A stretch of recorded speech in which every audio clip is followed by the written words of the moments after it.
So, no. Cattle corn. Oh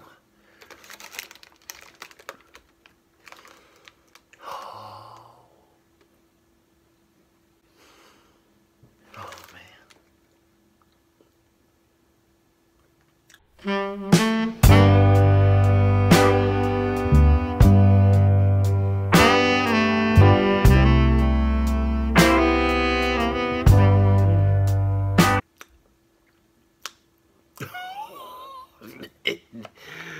Oh, yeah. Let's go. What? Oh.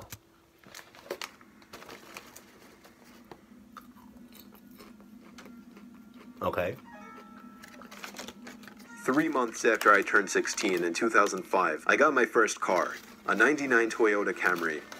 On a warm Saturday night, when my friend Alex invited me over to one of his friend's big parties, I knew I wouldn't be in a condition to drive the Camry home afterward. So we carpooled with Alex's girlfriend, Brianna. We lived in the countryside of Virginia, meaning less big parties. Meaning when there was a big party, it was a huge deal and everyone would go. We lived about 5 to 10 minutes away from this kid's house. I knew where he lived as I was acquainted with him, but not exactly friends. The whole ride there, we took the same 2-lane highway type road through the woods, and this kid's house was actually on this road further down. At certain points on this road, there were a few houses on either side, and then it would just go back to being a long, empty highway again. The house was tiny, like a lot of houses around. No. Look at all of that open, I mean, it looks gorgeous. Right, like the scenery, it looks gorgeous. But no. Look at all of that open land. Like, if you running when you know, when shit starts to pop off, where you gonna go? You can't hide nowhere. Instead of, I guess in the house, but I'd be damned if I'm gonna be in the house hiding. No, I need to, when I run, I need to run to like another safe spot. Where you gonna run in the middle of nowhere? You might as well just stay in the house. Just saying. But the party was held outside anyways, since his closest neighbors were relatively far away, and noise wasn't an issue. I'll skip most of the party up until the point that Brianna, who was supposed to be our designated driver, had to suddenly leave for a small family emergency. Alex said it was fine and that we'd find a ride home. No. Well, fast forward another few hours and another few drinks, and I could barely even walk straight. I checked my watch, and it was like 2 in the morning. I figured it was time to go. I started looking for Alex, but I couldn't find him anywhere. In fact, it seemed like everybody I knew had already left. I could barely even think straight, but I was still furious at the fact that Alex could have actually left without me. I asked to use the party host's phone and dialed Alex's home number. After 2 tries, I gave up and then realized I shouldn't wake his family up. So, literally not knowing what else to do, I dizzily stepped out onto the road and began walking back home. I knew this walk would take anywhere from half an hour to an hour in my condition. Maybe after 15 minutes of walking down the road, the slight shine of car headlights on the road was fading in from behind me. Jumping for joy inside, I lifted up my arm and stuck out my thumb. As the car neared... No. No. No.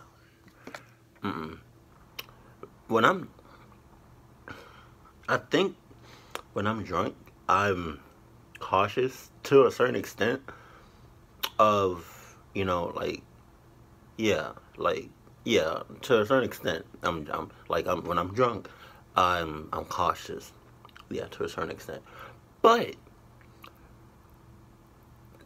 I'm not, no. I mean, sure, my body, if I was in his situation, my body would have been like, just walking, see some headlights from the corner of my eye. My body's like this, but my mind is like this. My body is like this, but my mind is saying, no, motherfucker. Yes, no. Yes, no. Yeah, no.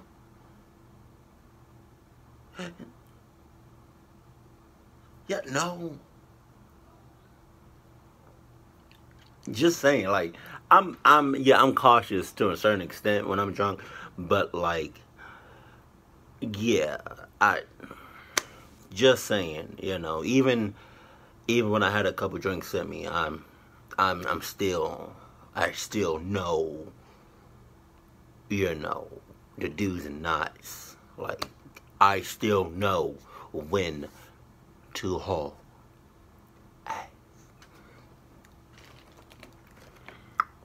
Just saying.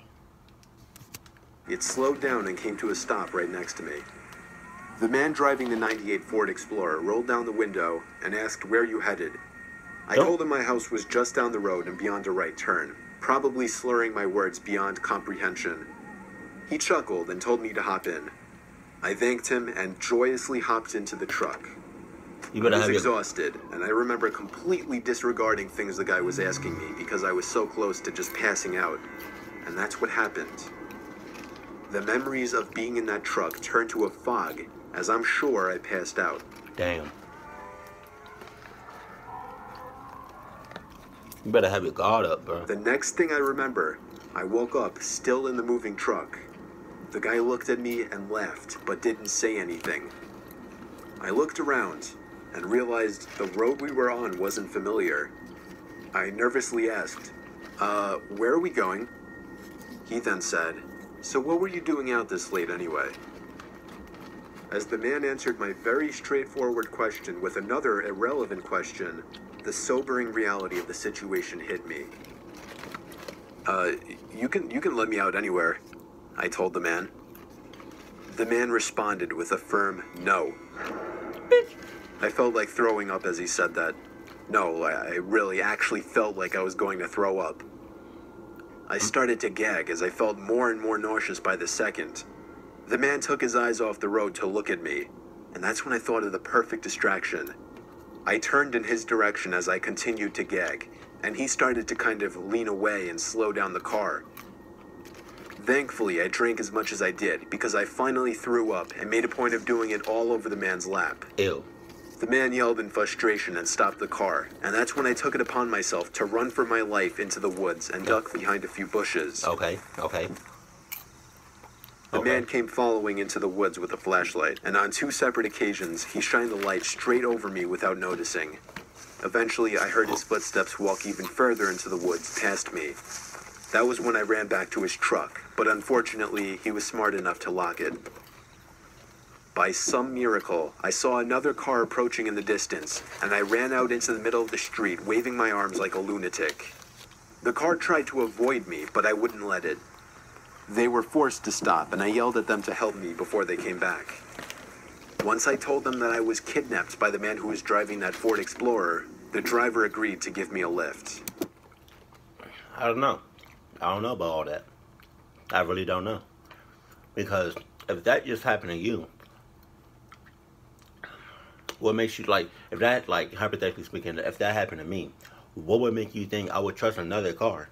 Unless I recognize that car and or I recognize the other person that was in the car. If I just got kidnapped, right, and and for some odd reason I got set free or whatever, or like I just broke out, whatever. That just happened to me. I'm gonna be like, I'm not gonna trust nobody unless I know you or I know the car that's rolling up on me.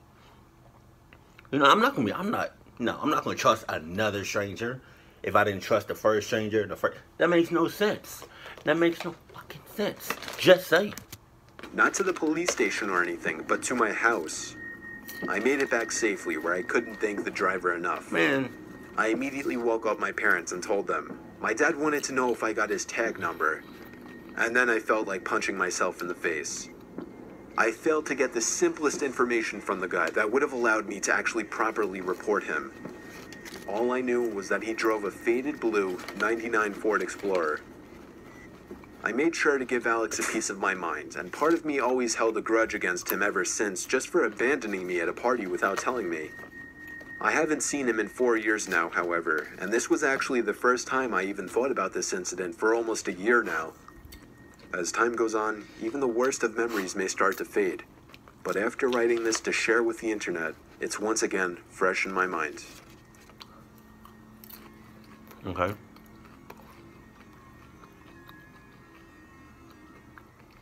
I'm kind of mad that he hitchhiked again right after the first time. It was a typical boring day in calculus, only it was Friday, 7th period, meaning the week was almost over and spring break would finally be upon us. So everybody was getting antsy in their seats, I could tell. We didn't have a test that day like a lot of my friends did with their other teachers, so our teacher in the middle of class just decided to start playing games with us on Sporkle.com. He was a very laid-back teacher like that. As we were doing some brand logo quiz on Sporkle, I remember the exact moment it happened. Right after my friend answered a question, I remember the exact answer too, Adidas. The dean's voice came through the loudspeaker. He sounded panicked and frantic as he told all the teachers this was not a drill and to go into lockdown.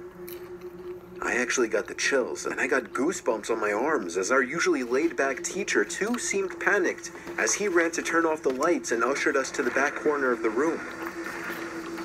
We all sat in silence for about 2 minutes, and then the usual buzzing that came from a panel in the back of the room ceased, indicating that the school must have cut all the power. We all looked at each other, realizing this must be serious. A few more minutes of waiting later, we heard a man screaming at the top of his lungs coming down the hallway. 2 girls in the class actually started crying, which made all of us even more scared. As the screaming got closer to the classroom, the lunatic-sounding man started banging on the lockers while screaming, "I'll kill all of you." No, you're not. No, you're not. Bitch, no. Nope. You wouldn't even have a chance to kill me. You know why? You know why? Because as soon as the principal said the school's on lockdown, I'm out. I'm out. I'm not staying in no closed doors. I'm not in no rooms. Nope.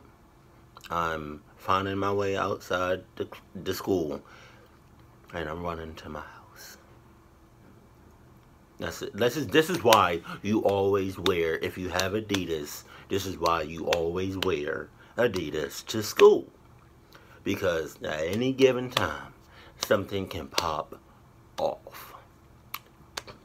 I don't really know what else, how I can express that. Like,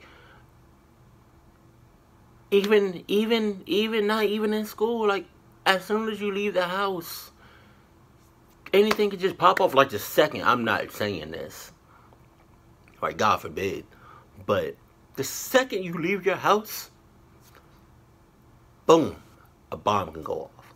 Or somebody, a neighbor house could have just got robbed, and you literally just walked outside your house. Bow, you're dead. Just saying, like, you need to, like, if I need to give you all, right, some Adidas for Christmas, just let me know. It might not happen because Adidas is a lot of money. Just saying. But if you don't have Adidas, then use what you got. Just saying.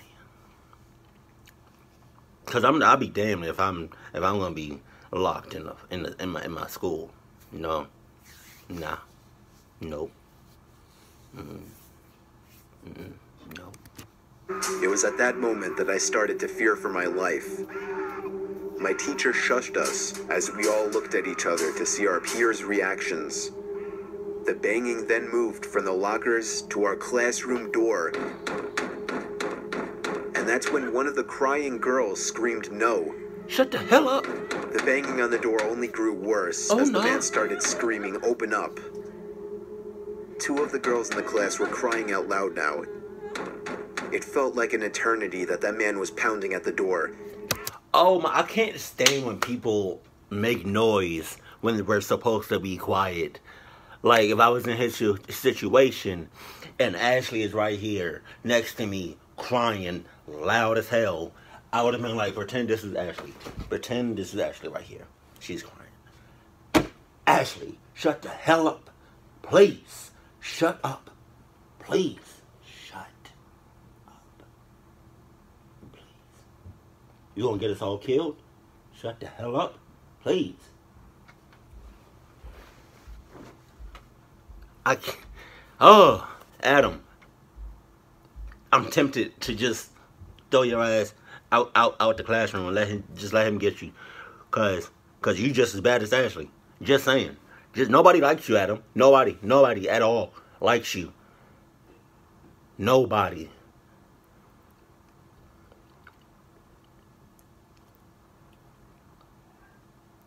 Nobody.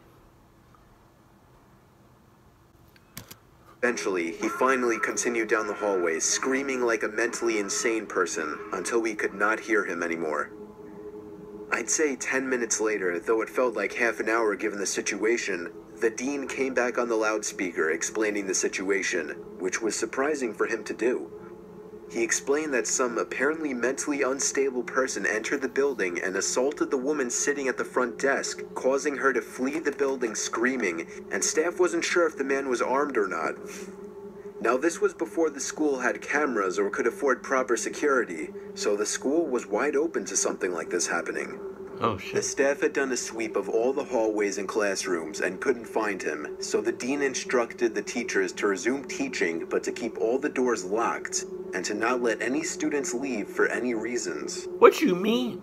The most disturbing part, however, is that one of the janitors working the night shift found the man sleeping in one of the storage closets near the back end of the school, and according to rumors that were spread by my peers, sticking out of his pocket was a .44 Magnum.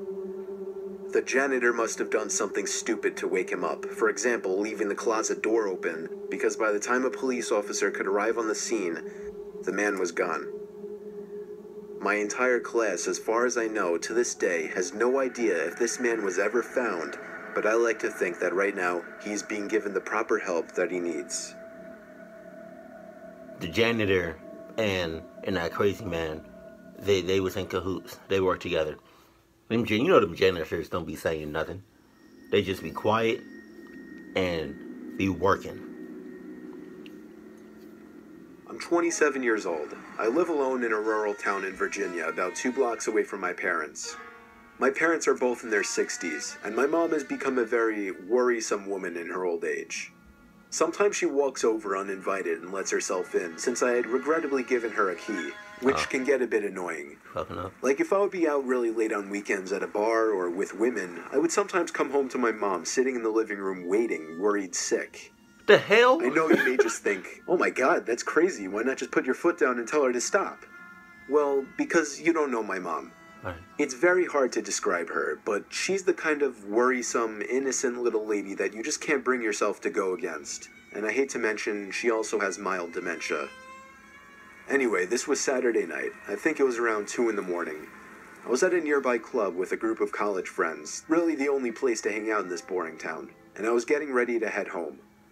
I said goodbye to all my friends and walked the 3 blocks it took to get back to my house. Walk? I walked up my front stoop in my drunken haze and dug my hands in my pocket for my keys. When I grabbed the doorknob, I realized it was unlocked. My mom was here again.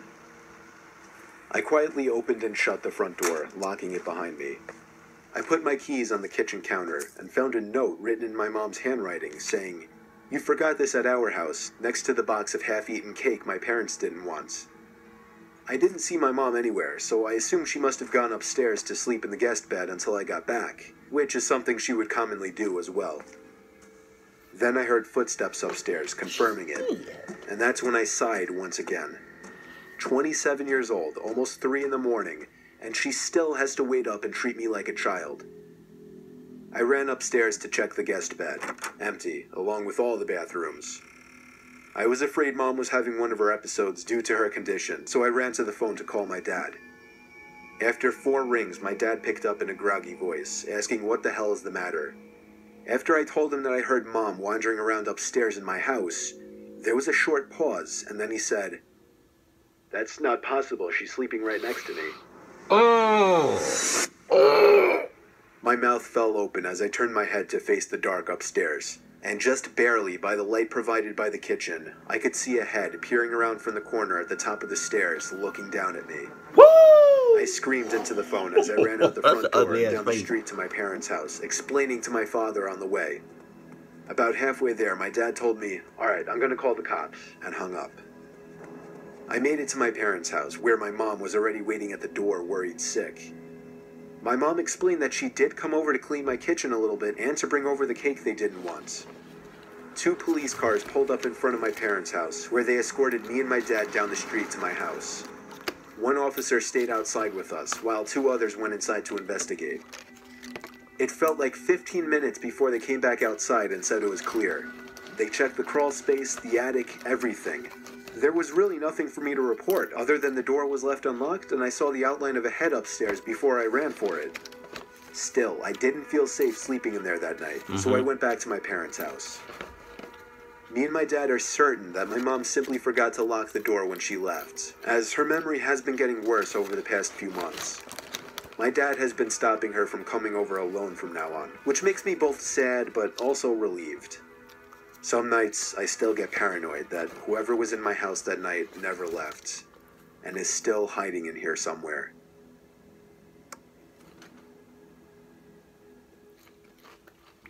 I ain't like that at all. Nope. Mm-mm.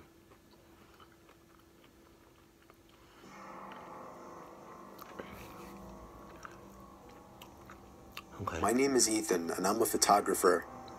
I took a trip last year with my wife to the Colorado mountains for an art project. My wife is also an avid skier, so she talked me into adding skiing into the trip. We had the option to book a room at a ski resort or rent out a private log cabin. The second one seemed more romantic, so I picked that one. Plus, it didn't hurt that it was cheaper. The cabin was nothing luxurious or anything. It was a single-floor, 4-room little thing. A 2-person bedroom, a small living room, a kitchen, and a bathroom. It may have been small, but the actual idea of being secluded in a warm log cabin during a blizzard was amazing. However, the storm was interfering with the cable signal, so we didn't have much to do this one particular evening. It was just starting to get dark out at this point, but there was still a decent amount of light outside, so I thought it would be perfect for getting a few shots and videos in the blizzard for backgrounds and wallpapers. I told my wife I'd be back within 10 minutes and slipped on my boots and coat. The moment I stepped outside and shut the door, I noticed footsteps leading up to the door in the snow that had blown under the wooden awning. First, you got me fucked up. 2, right? Me and my future wife, we are going to be on the same level, right? So, for example, right? If we going away on a resort, right, or just away, like just me and her, and I don't know, like in this video, and I tell her I'll be back in like 10 minutes. If I don't come back within 10 minutes or less,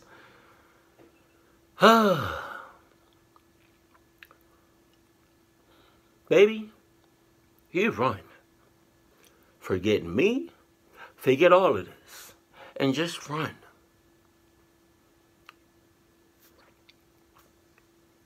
Just, that's all you ever can do. It's just run. Get on, put on your Adidas boots. I don't even know if Adidas have boots or not. I think I just made that up. If they do, I'm gonna try to get those if they got some Adidas boots. But put on your Adidas boots and you run, because you can't really run like that in normal boots But in Adidas boots, oh man, you flying, you kicking, you running, you zoom, you zooming, yo. But yeah, like I'm dead ass serious. Like, if I tell my wife I'll be back in 10 minutes, if I don't come back in 10 minutes or less, you run and worry about me later. Make sure when you run, you get somewhere safe, right? Make sure it's no weird folks, you know. Make sure you good, right? Make sure you safe and all that, and then worry about me. Because I can take care of myself to a certain extent, but I'm going to need you to be good, baby. Can you do that for me, mommy? Can you do that for me? All right, then. So we good. We Gucci. We alright. We straight. We awesome.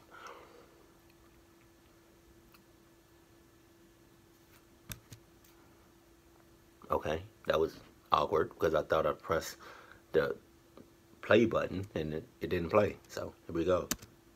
I could see the prints doubled as whoever left them there turned and went the opposite direction. Right. I was freaked the fuck out, but I wasn't about to go inside and scare my wife. I decided to give in to my curiosity and followed the prints to the right side of the cabin. Right away, I noticed that they led to the bedroom window. My heart froze in fear when I saw this. I could see my wife sitting on the bed using her iPad. She noticed me and I waved. She laughed. I continued to follow the footprints around the cabin to the other side. They led to the living room window on the other side. What the hell? Someone was stalking us. But how long ago was the question? I found myself standing there for a good minute asking myself if I should follow the footprints anymore. For whatever reason, I decided I would. They were now leading away from the cabin. I knew I was following the prints to where this person was going, not coming from, simply by the boot marks. I followed the prints away from the opening and into the trees. That was where I saw him. A man wearing a black coat facing a tree, slouched down looking at the ground. He was still as a statue, and I could see the snow piling up on his hood and shoulders. I froze in my tracks, trying not to make a sound. Fuck freezing. I would have thought to ask him if he needed help otherwise, but this guy was just standing there, not doing anything, like some kind of deranged freak. I started to gradually move backwards without even turning around, making sure this man didn't turn around or notice me. There you go. When I got at a visual distance, I turned around and stomped through the snow back to the cabin. Damn. When I slammed the door shut, my wife came over to see what was wrong. I saw worry in her eyes. I guess she saw the worry in mine. She knew I saw something, and after a few minutes of harassment, I finally told her what I saw. She immediately started packing her things, telling me we're leaving right away. I told her no, we're not going anywhere. I would not get a refund for leaving early, and I wasn't about to up and leave just because some weird guy was walking around outside. Shit me. She made a point of locking both locks on the door and making sure all of the windows were sealed shut. But while they talking though, right, the whole time they talking, because for what it seems like to me, is that they talking for quite some time. Where's the man at? Where's the man? Where is the man? Where is he?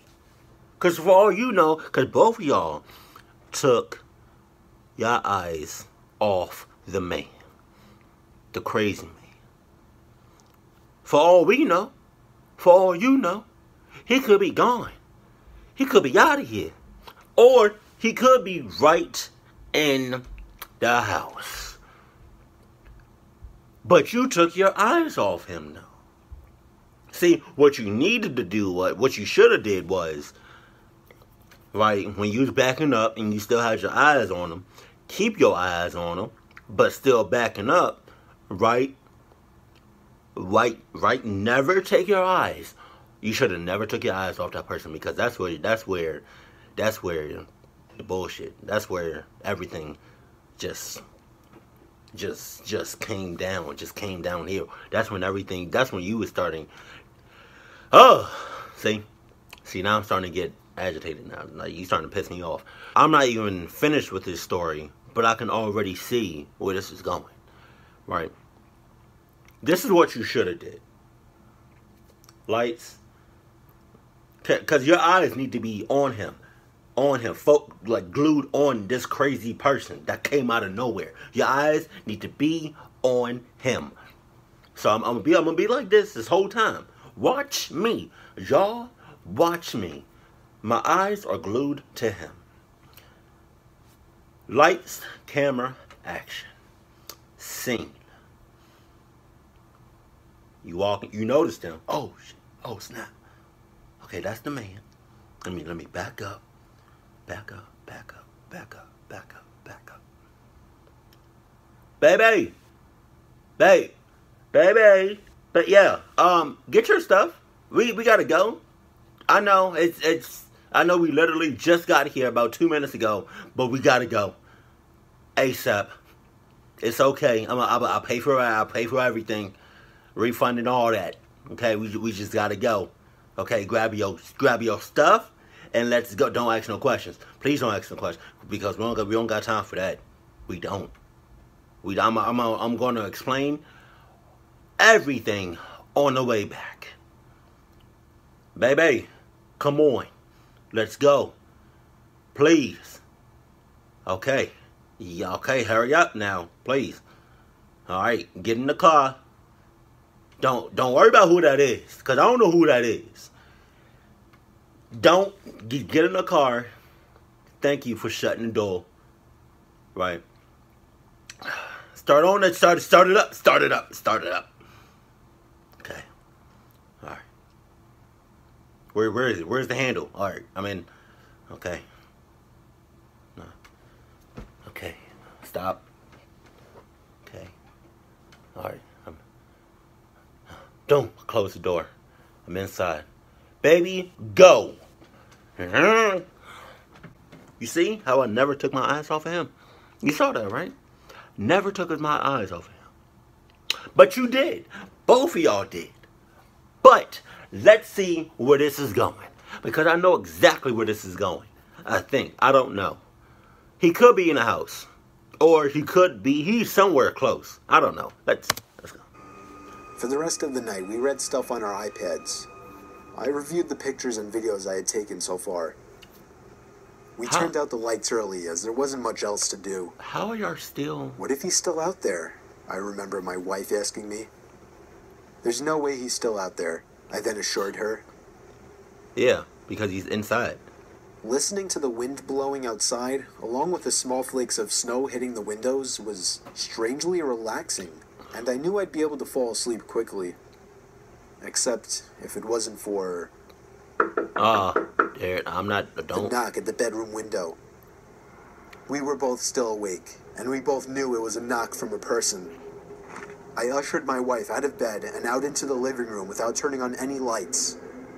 There was nothing to use as a weapon whatsoever. Our only option was to run before something might happen. I told my wife we'd have to forget our luggage and make a dash for the Jeep. We slipped on our boots and coats in the dark in a matter of seconds, and when we heard a knock at the living room window from the opposite side of our car, we took that opportunity to run. I pressed the unlock button, so grateful I chose to have remote locks on my Wrangler, and we hopped in. The car started with ease, and as soon as the headlights flashed on, the man was standing facing the log cabin on our side now. Not a window. Just facing the wall of the cabin in the same position I had seen him in earlier, as if he were hiding his face. We drove to the nearby ski resort without much trouble in the Jeep.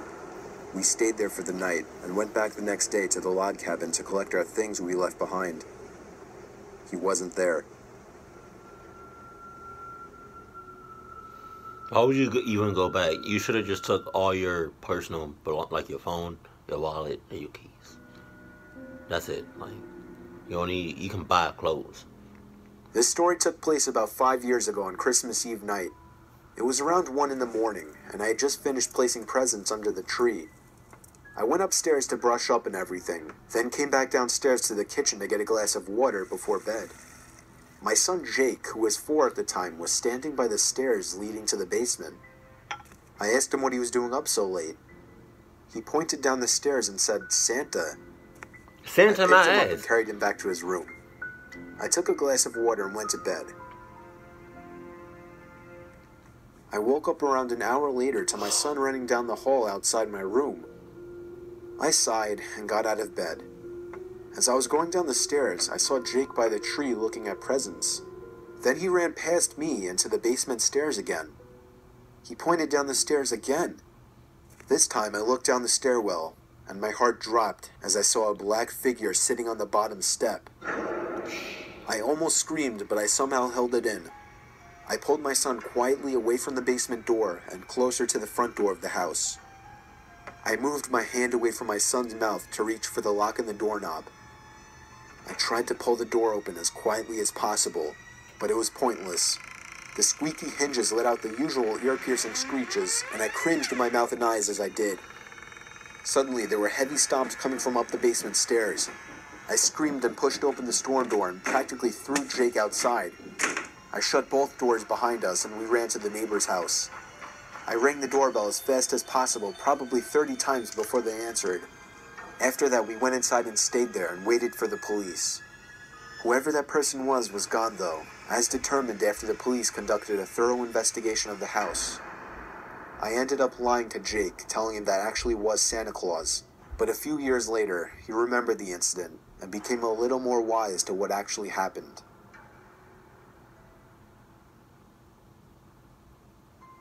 How you gonna say that Santa Claus? Like, what? That makes no sense. That's what you... What? What? What? That's all I can say is, what? How does it look like Santa Claus?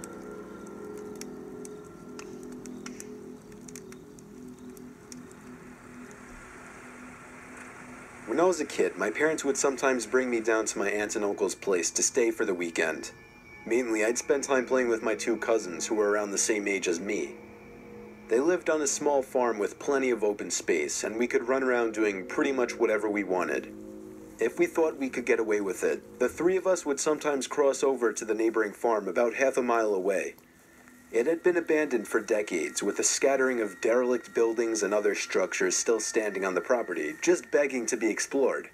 This was, of course, a gold mine for three adventurous young boys such as ourselves, especially after my cousins told me stories about the deaths that took place in the house. It was pretty classic fare. Man goes crazy, axe murders his entire family, hangs himself, returns every night as an angry spirit looking for new victims. Good, grisly stuff. Even at that age, I knew they were probably making it up, or at least embellishing old rumors. But seeing as how the setting lent itself so well to such tales, I allowed myself to buy into it. Man. One afternoon, we decided to play hide and seek. When it was my turn to hide, I ran off for a flimsy brown barn that had living quarters on top, and climbed the stairs looking for a good spot. There was still furniture inside, and personal belongings lay scattered across the floor. I maneuvered over broken dishes, tattered clothes, and crumbling books, eventually coming to a small room with a closet. Jackpot. There were even long black dresses still hanging on the rod that I could hide behind. I stepped inside and managed to force shut the folding door. It's dark as shit in there. My only illumination was a slit of sunlight that shone through the crack in the door from a nearby window. I crouched down with knees tucked into chest and waited. Some time passed and there was still no sign of my seekers. I waited some more, debating if and when I should give myself up. After nearly an hour, this was starting to get boring. My head drooped. I awoke with a jerk. It was pitch black. Drowsy and confused, I forgot for a minute where I was or what I had been doing. As it came back to me, the realization that it was now nighttime and that I had been abandoned here filled me with sinking dread in the pit of my stomach. I tried to get up, but a sudden cramp in my calf kept me grounded. I squirmed about, waiting for it to pass, when I heard a door slamming shut downstairs. And instantly froze. No. One No. of my cousins? There was a brief period of silence, then footsteps at the bottom of the stairs. But not just footsteps, a thud too. After every other step. These weren't the footfalls of a child. They were slow, heavy, deliberate. I held my breath, praying they would go away. They did not. The noises continued to ascend. You better ascend out that house. After another moment of silence, the walking resumed, this time along with a steady scraping sound, like something heavy being dragged across the floorboards. The footsteps made their way through the debris and wandered aimlessly through the various rooms. I thought I could smell something faintly putrid. The constant scrape sent cold shivers coursing down my arms and back. My worst fears were realized when the steps reached the bedroom doorway. They got closer and closer and finally stopped directly in front of the closet door. Wow. I couldn't see a thing. After an agonizing pause, they continued on, over to the other side of the room and out the doorway again. They faded away down the hallway. I waited for what seemed like an eternity.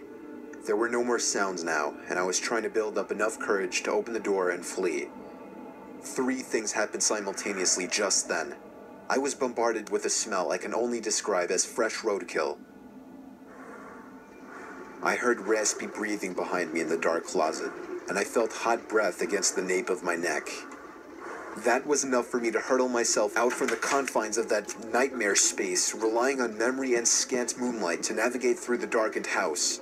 All the while, I heard footsteps chasing behind me, closing in with terrifying speed. It was a clumsy, torturous escape full of trips and bumps and blind stumbling. I never looked back. At least, not until I had burst out the front door and into the country night. Still don't look When back. I did turn around, I saw absolutely nothing. There were no more footsteps and nobody was chasing me. That didn't stop me from running, though, all the way back to my aunt and uncle's house. There was a police car in the driveway when I got back. My parents were there too, worried sick. Everybody demanded to know where I had been. Apparently, when my cousins still hadn't found me by evening, they'd returned home to tell their parents. Eventually, the police were called in and informed me that they had already scoured every building on the farm. The insinuation that I was lying about my whereabouts didn't go unnoticed. None of it made any sense. It wasn't until years later that one of my cousins filled in a final piece of the story. He and his brothers had spent hours searching for me like they said, but the part they didn't tell anyone was that they thought they spotted me in the window of the bedroom I was hiding in. And when they got closer, they saw that it wasn't me. A young boy neither of them recognized was smiling and waving down at them and gesturing for them to come upstairs. That's when they ran back home. All of this while I slept in the closet. Sons of bitches.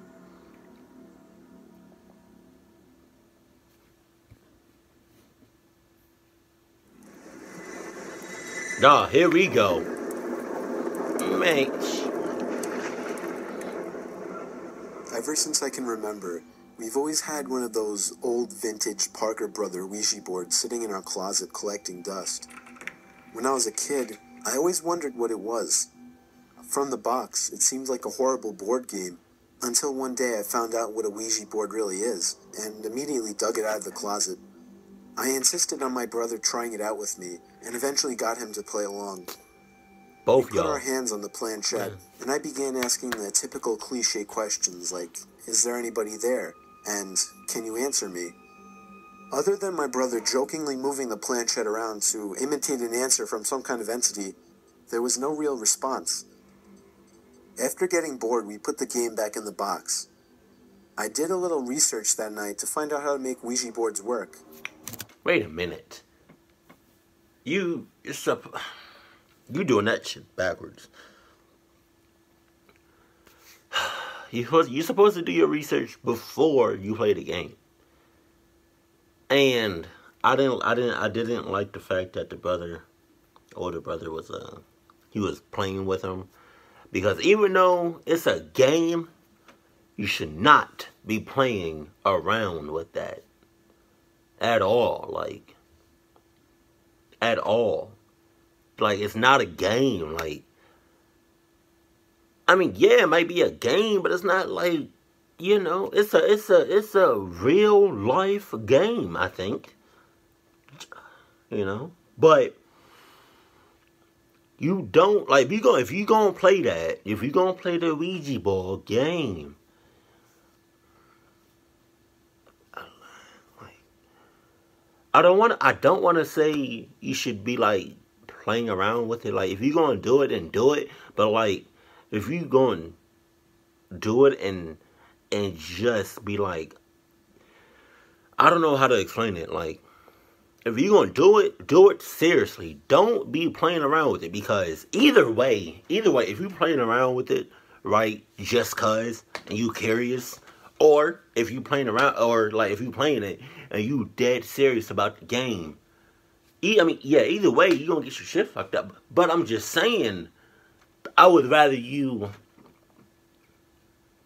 I wouldn't rather you play it, but if you were going to, at least be serious about it. Don't make fun of the game. Oh.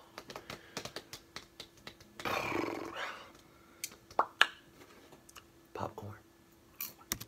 Many people said online that the most ideal environment when using a Ouija board is in a dark room only lit by candles. So when my parents weren't home, I managed to gather like 6 or 7 candles and convinced my brother to try it one more time. I lit the candles and set them around the table in the dining room with all the lights out. We tried one more time. I asked again if there was anybody there. The planchette began to move. I told my brother to stop moving it, but he swore he wasn't. I told him to move his hand away, and he did. It kept moving. Oh, nah. My brother thought I was messing with him, but I didn't pay attention. The planchette landed on the word yes. I was only 9, so I was legitimately shitting myself. My older brother had to take over. He asked the question, "Are you a good spirit?" No. There was a 5-second pause before my brother's hand moved along with the planchette to the word no. We both looked at each other, and at this point I ran to my room and shut the door behind me, but he continued on with the so-called game. I heard his muffled voice come from down in the dining room, when all of a sudden I heard him screaming at the top of his lungs. I ran back downstairs to see what was wrong. He was holding up his shirt, revealing a small open wound that almost looked like a claw mark. He told me to set the fireplace immediately, and I obeyed. He threw the thing in the fireplace and told me to never speak of what happened to anybody. We have never used a Ouija board since. I don't think you burning it is going to do anything. I don't know. I never played a Ouija board. And I'm not going to. But I don't think you burning it is going to do anything. Except burn it, but like, spiritually, you're fucked. I was 19 years old at the time, working at a sketchy motel. The motel was pretty run down, and the majority of people who stayed there were locals that were just doing things they weren't supposed to be doing. Disgusting. Let's just say the cops came by multiple times a week. I worked as both a front desk person, checking in these creeps all hours of the night, and as a housekeeper who got to clean up their nasty, vomit-smelling rooms afterwards. One afternoon, I was working as a housekeeper in the second building of the motel on the backside furthest from the office. I hated working over there because it not only had the most worn-down rooms, but it was always pretty vacant over there and way too quiet for comfort. I began cleaning one of my last rooms and wanted to get done in a hurry because it was getting late. I was washing the mirror in the room that I was cleaning, and all of a sudden, I saw a man in the reflection staring at me. He was mid-50s, dirty, with long, greasy hair. Startled, I screamed, "Oh my God." I told him he scared me. The room I was currently cleaning was vacant, so there was no reason why this man should have been in there watching me clean. Man, if I'm cleaning the windows, bruh, if I was in a motel, first of all, I wouldn't be working at a motel. Hotels, yes, not a motel. But if oh my God, I'm hearing shit. But if I was wiping some windows, bruh, and a man just came out of nowhere, I would have been like, oh, time for me to go. Yep, I should have been gone. I'm about to reach overtime. Sometimes you just gotta clock out. Just clock. Not even if you don't have time to clock out, you run and say you be back whenever. However, we just had a meeting on customer satisfaction, and my boss was really pressuring us to be more polite and help the guests any way we could. Sir? I asked him cautiously. Can I get you anything? Towels? The man just stared back at me with a crooked grin and held out his hands to me. I thought maybe he was handing me a tip for cleaning his room earlier, but when I looked down, I saw he was holding a $100 bill. Don't touch me. Alarms started going off in my head. Don't. No one tips $100 on a $40 a night room. Don't touch me. The man just smiled and said his name was Terry. Don't. He said he was staying in the room next door with his wife Sherry and sort of joked about their names rhyming. He smelled like car oil and alcohol. When I asked him why he was trying to hand me $100, he laughed deep in his throat and said, "Me and my wife were watching you, and we just wanted to have fun with you." What? Yeesh. I felt like my heart jumped into my throat. No, I can't do that, sir. I'm sorry. I wanted to run out of the room screaming, but he was blocking the door, my only exit. The man smiled again, taking on a softer tone of voice, and invited me to come into his room to meet his wife, just to talk as friends. I don't want to meet nobody. I nervously told him no again, and that I had a lot of work to do for the day. I prayed to God he would just go away, and eventually he did. He grunted and walked off in what I assumed to be the direction of his room. My mind began racing. There is no wife, I thought. This man could try and kidnap me. I was 110 pounds at the time and not very strong. He could easily overpower me. Right. I locked the room from the inside and went directly to the phone to call my manager at the front desk, but the phone wasn't working. Of course. Adrenaline began pumping through my veins, and despite what I was always told not to do, I was panicking. Did he cut the line? No, I thought. This is a crappy motel. It happens all the time. But I just have to get out. I remembered that I had my cell phone out on my housekeeping card, but that was outside the locked door. I'd have to open the door to get it. I cautiously opened the door to the room that I was cleaning and peered out. I didn't see anyone, so I frantically began searching my cart for my cell phone. Your cell I phone was wasting too much time looking for it, so I just decided to run as fast as I could and make a break for the front desk in the office. Then from behind me, I heard the man again, but this time he was screaming to someone else, "She's running, she's getting away." I could hear his shoes slamming against the pavement after me. I quickly turned the corner, grabbed my key card, and let myself into a stockroom and locked the door. Within moments, I heard the sound of the dirty guy and someone else running outside, searching for me. I stayed in that stockroom for 30 minutes shaking until I could no longer hear him searching for me. I finally got the courage to run the rest of the way to the front desk. When I made it there, I collapsed into my boss's arms and he called the police. The man and whoever else was in the room with him peeled out before the cops could arrive, and I was beyond shaken up. According to the police who ran a search, this wasn't the first time he had done something like this, and he was actually wanted for sexual assault, gross sexual imposition, and in the past was once charged with rape. A few weeks later, on what happened to be my birthday, this guy was caught. A few weeks after that, I quit. I will never again work at another motel. A few weeks? Weeks? Yeesh, man.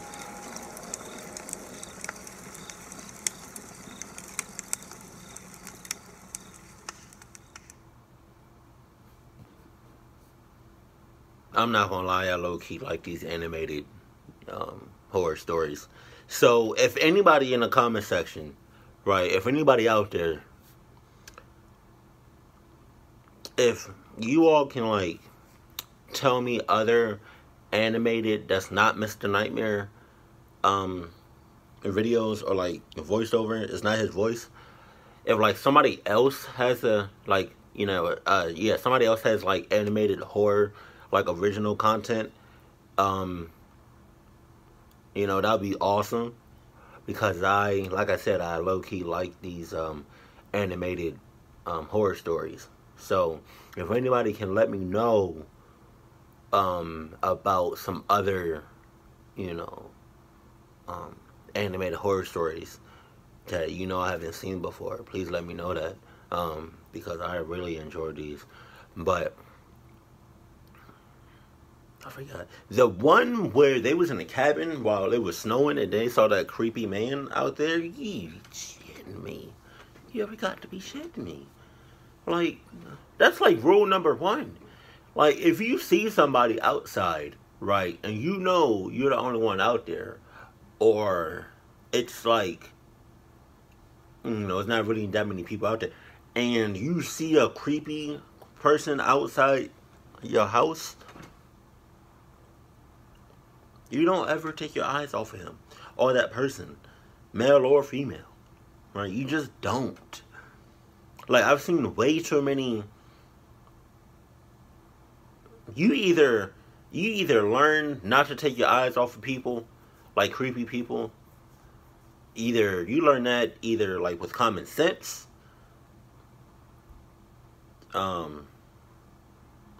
somebody telling you, I guess, or you learn that from like watching TV shows, like movies. Like, for me, that's like common sense. Like, if you know, if you have a feeling in your gut that you don't trust somebody, you don't trust somebody, don't take your eyes off that person. Just don't. The only time you take your eyes off that person is if, like you good, like you in a car and you driving. Cause why would you even like? Cause I'm low key mad about that though. Like, he saw him, right? The wife knows about him, but but that same day, that night, they went to try to go to sleep. Are you serious? You can't sleep after something like that. That's like me, like, that's like, I don't know, it's like,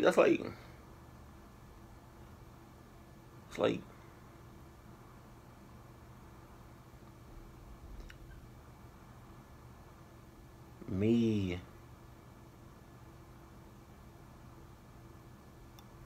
having sex with a female and she just told me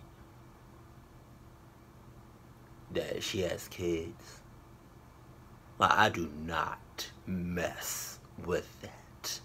I do not mess with, not like that. Like, I would be friends with you, but like, I'm not about to, mess with you like that. If you got kids, like, no, I don't need nobody, no kids coming at me and be like, you my dad?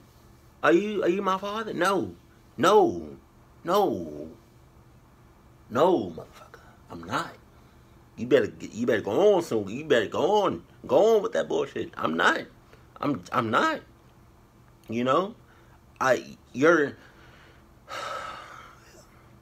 Your mom's kitty cat is nice, but we don't have a kitty cat. Exactly. I don't even know why I said that. But yeah, if anybody has, any other, like, if you recommend me reacting to some more animated horror stories that's not Mr. Nightmare, then please let me know, because I'll be sure to do that, because these are nice. These are awesome. So keep it cool, keep it classy, and I love you. Stay happy. No.